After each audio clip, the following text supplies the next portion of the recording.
welcome to another episode of Around the Verse. I'm Sandy Gardner. And I'm Chris Roberts.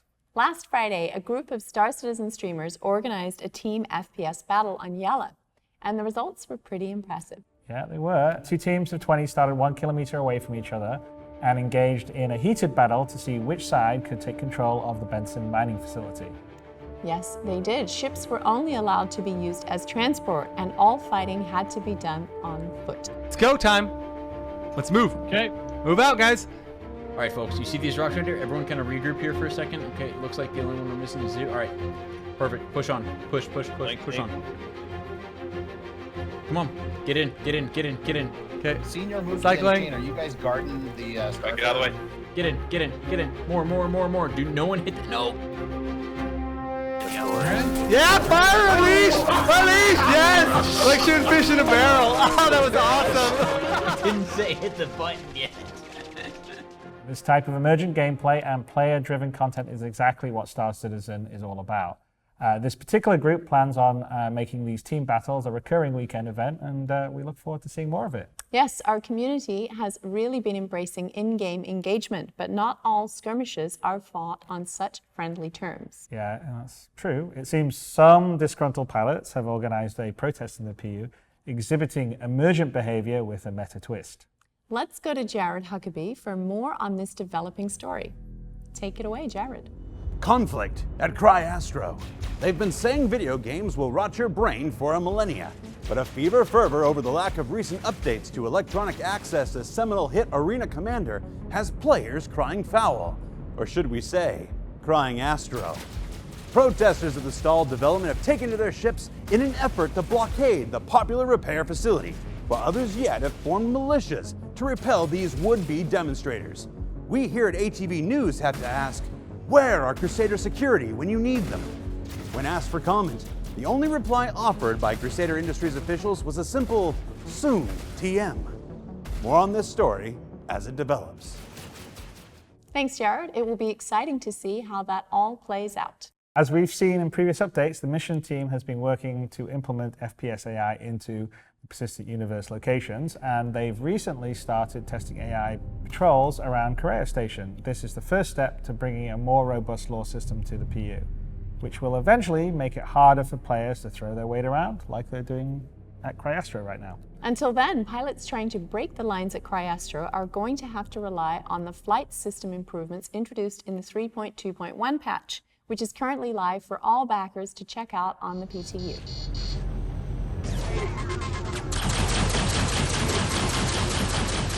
So we continue to work on enhanced stick precision, or ESP, to give you the most responsive and accurate dogfighting yet. The targeting functionality added to manned turrets in 3.2 is being fine-tuned as well. Kirk's here to tell us what's been done recently.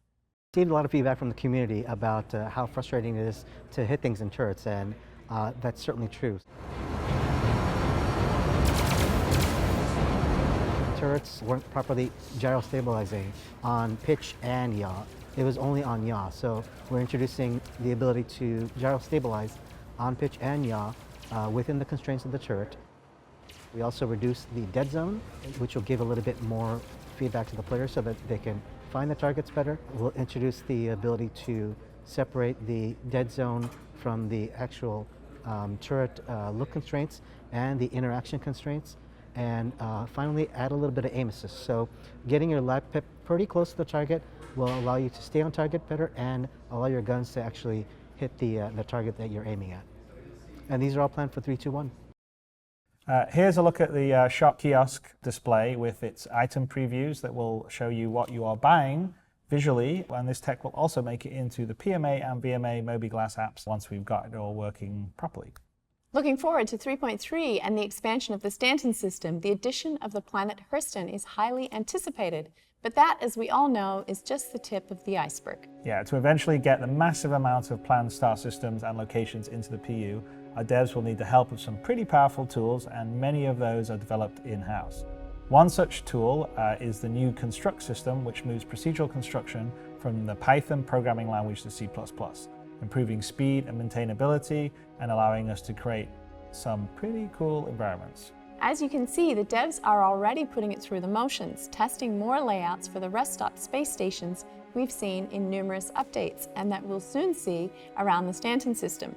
This new tool is replacing the old procedural layout tool highlighted at last year's CitizenCon. Speaking of CitizenCon, we've just launched an all-new website for this year's event, and tickets are back on sale, so make sure you check out the site, and we look forward to seeing you in person on October 10th in Austin, Texas. Yes, we do. It promises to be a pretty cool and memorable event featuring interactions with the Star Citizen team and looks at some exciting content.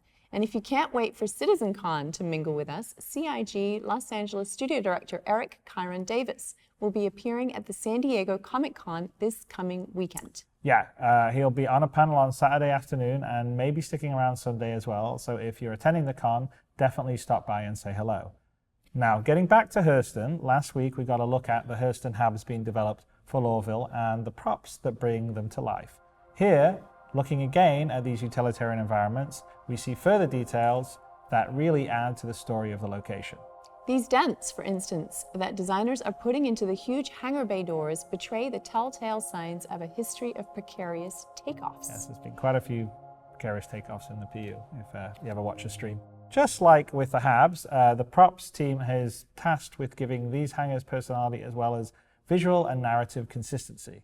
While Hurston will be the Stanton system's first explorable planet, the environmental art teams are also busy locking in the design of its 4 moons. Yeah, here we can see the developments of the rocky and uninhabited moon Aberdeen. It's named after Aberdeen Hurston, the scientist credited with designing the company's first antimatter warhead.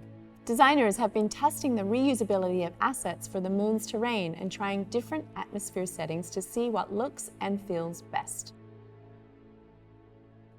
Yeah, it's exciting to see new planets and moons taking shape, but with new explorable worlds comes the challenge of fitting them into the universe. PU producers and devs are currently putting their heads together to hash out exactly where Hurston and its moons will sit within Stanton and their relative distance to each other. Yeah, the idea is to strike a balance between realism, functionality, and fun. Space is a big place, and we want to show this in a realistic way while avoiding player frustration. Plus, there's fuel, travel mechanics, and loads of other stuff to think about when placing planets and moons. It's definitely an involved process, but necessary when adding content on such a massive scale. That's definitely true. As our programming continues to evolve, some have been asking what this means for fan favorite segments like Shipshape. Well, not to worry. Starting tomorrow, new episodes of Shipshape will have their broadcast debut on Fridays as part of Reverse the Verse Live. And to make it even more special, we're unveiling a brand new addition to the Star Citizen ship roster. Yes, this will give backers a chance to experience our concept ship reveals live with some of the developers that have been working on them and have follow-up questions answered immediately afterward. It'll be like a Shipshape launch party, a ship launch party. Party. So be sure to tune in tomorrow on Twitch at 9 a.m. Pacific to learn all about the new Apollo from RSI. Thanks to our subscribers for sponsoring the show, and thanks to each and every backer for your continued support. Until next time, we will see you around the verse.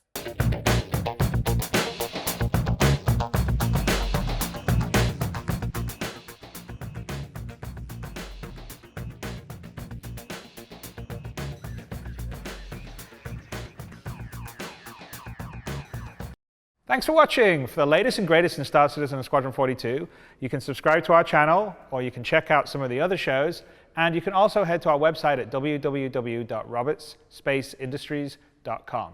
Thank you very much for watching.